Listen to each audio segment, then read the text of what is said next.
অন্ধকার আধো আলোয় দেওয়ালের রঙে ধূসর দেখাচ্ছে। অন্ধকার আধো আলোয় দেওয়ালের রঙও ধূসর দেখাচ্ছে।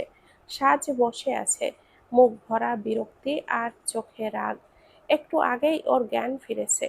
ঠোঁট শক্ত করে চেপে রেখেছে। চারপাশে ঘড়ির কাঁটার টিক টিক শব্দ ছাড়া আর কোনো আওয়াজ নেই।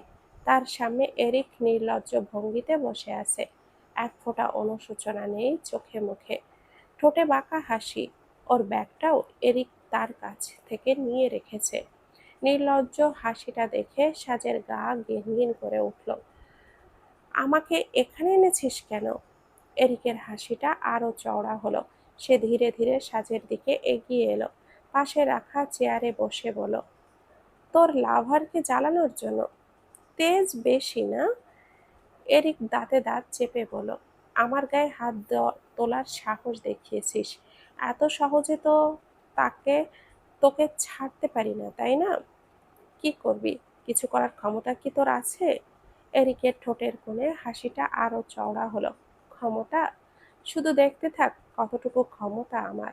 আজ থেকে তোর লাভারকে আমি প্রত্যেকটা মুহূর্তে জ্বালাবো। এরিক তার কথা থামিয়ে একটু হাসলো। আর কিছু করতে পারি না, কারণ তুই এখন আমার হাতের পুতুল, আমার জিম্মি। তোর চোখের সামনেই তার পতন হবে, আর তুই শুধু অসহায়ভাবে দেখবি। তুই দেখতে পাবি তোর ভালোবাসার মানুষটা কিভাবে একটু একটু করে শেষ হয়ে যাচ্ছে। সাজ দাঁত চেপে নিজের ভয়কে আড়াল করে রাখলো। এরিকের চোখে যে পাগলামি ভর করেছে সেটা ও বুঝতে পারছে, কিন্তু তবুও পিছু হটার মেয়ে নয় সাজ। ঠোঁট কামড়ে ঠোঁট উল্টে দাঁড়ালো। সাজ এগিয়ে গিয়ে হঠাৎই জোরে হাতটা তুলে এরিকের গালে সপাটে একটা চড় বসিয়ে দিল। এরিকের চোখ মুখেই মুহূর্তেই যেন লাল হয়ে গেল। রাগে তার বুক ধুকপুক করছে। সে সাজের দিকে ঝাঁপিয়ে পড়ে সজোরে ধাক্কা দিল। অপ্রস্তুত সাজ পেছনে হোঁচট খেল। তার হাত টেবিলের ধার ঘেঁষে গিয়ে লেগে গেল। এরিক দাঁত চেপে বলল, তোর এত সাহস? এরিক এগিয়ে আসে সাজের দিকে। সাজ এবার দুই হাত দিয়ে এরিকের চুলটা মুঠো করে টেনে ধরল। এরিক ব্যথায় কুঁকড়ে উঠল। চোখ ছোট হয়ে এলো যন্ত্রণায়।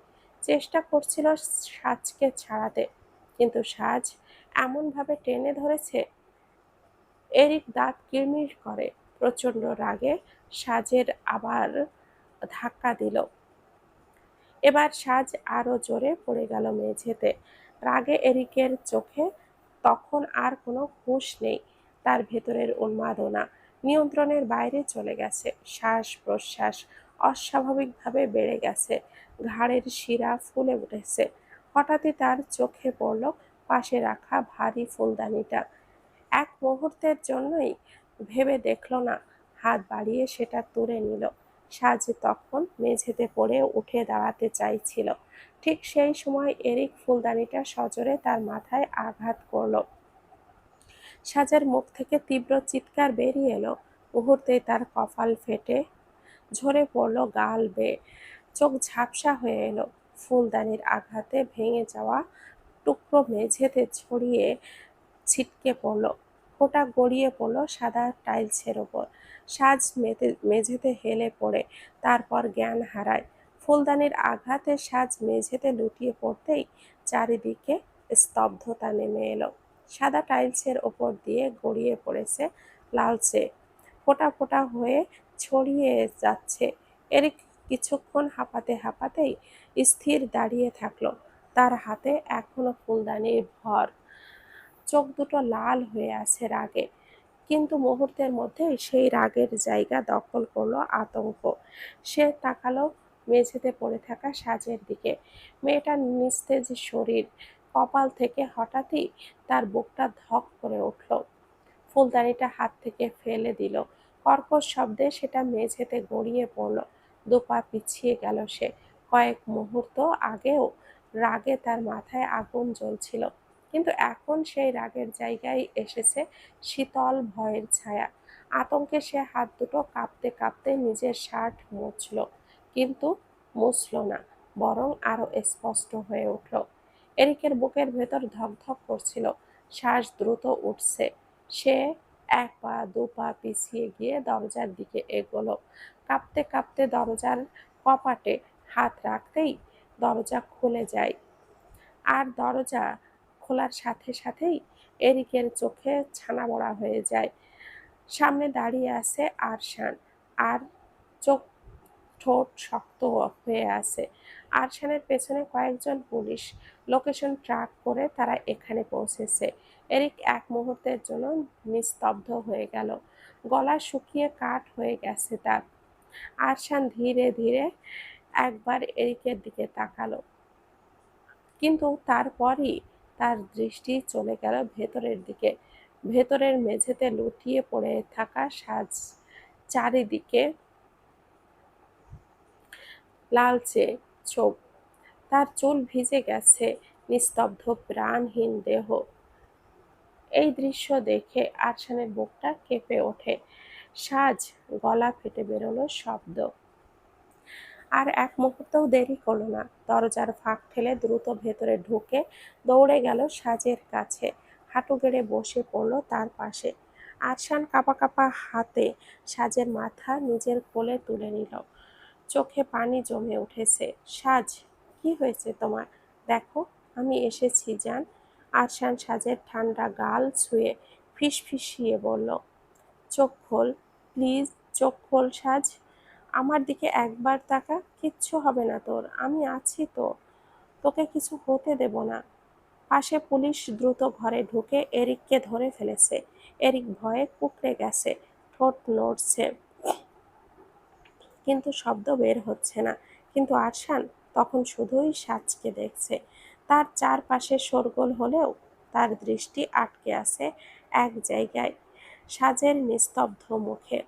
হাসপাতালের সাদা দেওয়ালের ঘড়িটা কাঁটা ধীরে ধীরে এগোচ্ছে। সময় তখন রাত 1টা ছুঁই ছুঁই। চারপাশে কেবলই অস্বস্তিকর নীরবতা। হাসপাতালের সামনে এসে বসে আছেন সোফি। চোখ দুটো লাল হয়ে গেছে কান্নায়, ঠোঁট কাঁপছে বারবার। সোফির কাঁধে হাত রেখে বসে বসে আছে মীরাব। সে সোফিকে আঁকড়ে ধরে রেখেছে, কিন্তু তার নিজের চোখও ভিজে গেছে। পাশে দাঁড়িয়ে আছে জায়রান, এক হাতে কপাল চেপে ধরেছে, চোখে উদ্বিগ্ন স্পষ্ট। সময় যত গড়াচ্ছে ততই চাপা উত্তেজনা বেড়ে চলেছে। আরশান ফোনে কথা বলছে, ফোনের ওপারে মৌসুমী বেগম। আরশান কথা বলতে বলতেই হঠাৎই এক জায়গায় সাজ নামটা উচ্চারণ করে ফেলেছে। সোফির কানে শব্দটা বাজল বজ্রঘাতের মতো। তার দ্রুত কুঁচকে গেল ভ্রু, চোখ বড় বড় হয়ে উঠল। প্রথমে নিজের কানকেই বিশ্বাস করতে পারছিল না। চুপ করে কিছুক্ষণ তাকিয়ে রইল আরশানের দিকে। আরশান ফোনে ফোনের ওয়াশরুমের কথোপকথন শেষ করে ধীরে ধীরে মোবাইলটা নামালো। তখন সোফি দাঁড়িয়ে গেল। এত বছর ভেতরের জমে থাকা রাগ ভরে উঠল। ধীরে ধীরে পায়ে হেঁটে সে চলে গেল আরশানের সামনে। সোফি থেমে গিয়ে গলায় বলল, কি নাম বললে? এই মুহূর্তে দ্বিধা করল না আরশান, বলে ফেলল, সাজ। সোফির চোখ সরু হয়ে এলো। দগদগে রাগে ফুঁসে ওঠা কণ্ঠে কণ্ঠ বলে উঠল, তাহলে তুমি মৌসুমী আপার ছেলে? আরশান মাথা নাড়ালো। সোফির ক্ষোভ ভারী হয়ে উঠল। কেন এসেছো এখানে?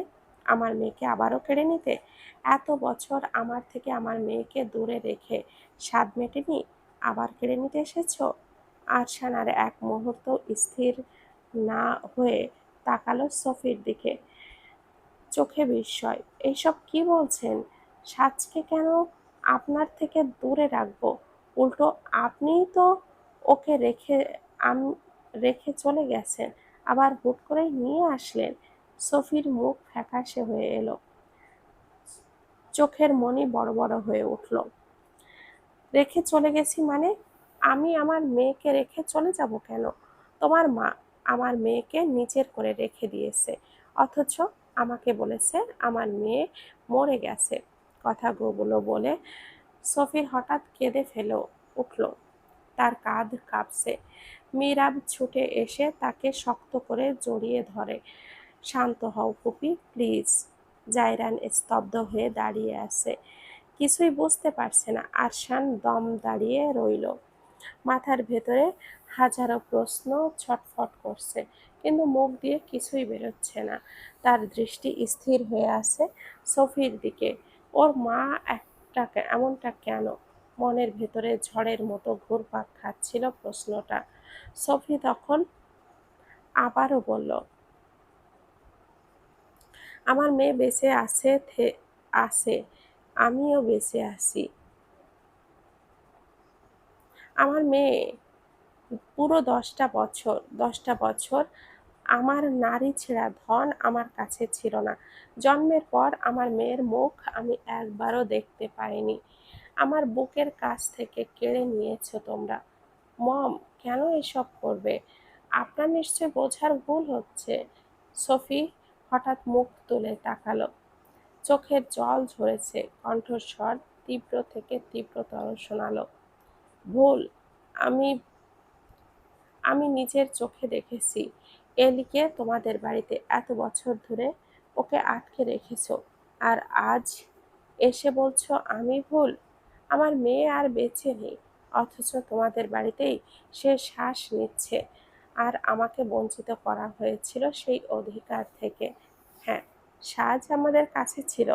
রুনা মামিই তো আমাদের বলেছিল আপনি সাজকে রেখে চলে গেছেন, বলেছিল আপনি আর তাকে নিজের কাছে রাখতে চান না। কোনো মা বলবে তার বাচ্চাকে সে রাখতে চায় না? বাচ্চার মেয়ের কাছে কেমন করে বলবে তার বাচ্চাকে সে রাখতে চায় না? আমার মেয়ের কাছ থেকে দূরে থাকবে, আর এখানে আসবে না। চলে যাও, তোমাদের ছায়াও যেন আমার মেয়ের ওপরে বা আশেপাশে না আসে। সফির প্রতিটি কথা তীরের মতো আরশানের হৃদয়ের গভীরে বিঁধছিল। তবুও শান্তভাবে জবাব দিল, আপনার এই কথাটা রাখতে পারবো না। আমি সাজের কাছ থেকে দূরে চলে যাব না? কোনো অধিকার রাগ থাকবে? আরশান মৃদু হাসলো, তারপর বলল, অধিকার? ওর সব অধিকার তো আমারই। আমার ওয়াইফের কাছে আমি থাকবো না তো কে থাকবে? সফির মুখে নিমিষে হিম হয়ে গেল। মানে? আমাদের বিয়ে অনেক আগেই হয়ে গেছে। সফির বিরক্ত মুখ ফ্যাকাশে। আরশানের সফির দিকে ধীরে ধীরে তাকিয়ে বলে, আমি জানি না এইসব কে করেছে, তবে যেই করুক না কেন সে জবাবদিহিতা দিবে, এবং এটা সে নিজে থেকেই আপনাকে বলবে। তবে আমার একটা কথা সত্যি জানার পর সাজকে আমার কাছ থেকে আলাদা করবেন না তো? এইবার জায়রান বলল, আন্টি প্লিজ, এটা আর বাড়াবেন না। ঠিক আছে, তবে এর আগে আমার মেয়ের আশেপাশেও আসবে না। আরশানের ধীর স্বরে মাথা এলিয়ে সম্মতি জানালো। হাসপাতালের করিডোর ঠান্ডা বাতাসে ভরা, লম্বা বাতিগুলো মেঝেতে ছায়া ফেলেছে।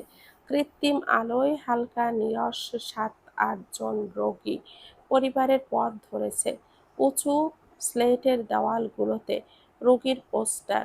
আরশান ধীরে ধীরে করিডোরটা পেরিয়ে এগিয়ে এলো। এগিয়ে এসে আরশানের কাছে। ভোরের আলো তখনও পুরোপুরি ফোটেনি। হাসপাতালের করিডোর নিস্তব্ধ। বাইরের বারান্দা দিয়ে শীতল বাতাস বইছে ভেতরে ঢেকে। সারা রাতের ক্লান্তি সফি আর মিরাব অন্য কেবিনে ঘুমিয়ে পড়েছে। বাইরে দাঁড়িয়ে আছে জায়রান, চোখে লালচে ক্লান্তি, তবু সতর্কতার কোনো ঘাটতি নেই। পাশের কেবিনে দরজার দিকে মাঝে মাঝে চোখ বুলিয়ে নিচ্ছে কেউ বের হচ্ছে কিনা। কেবিনের দরজা আস্তে করে খোলে আরশান। ভেতরে ঢুকতেই বুকের ভেতরটা ভারী হয়ে এলো।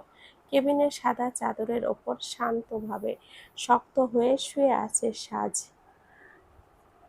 তার কপালে ব্যান্ডেজ পেঁচানো, পাশে স্যালাইনের টিউব নেমে আসছে।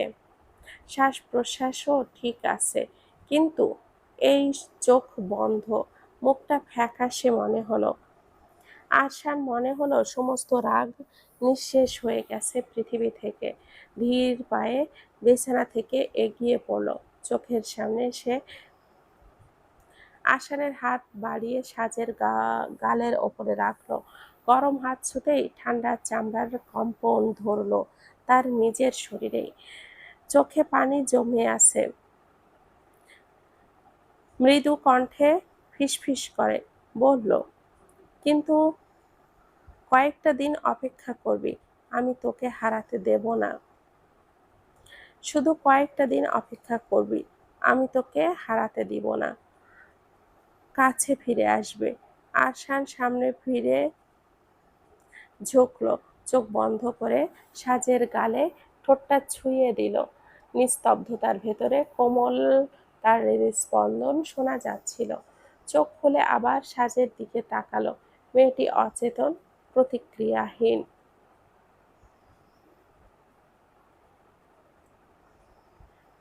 প্রতিক্রিয়াহীন। আরশান সামনের দিকে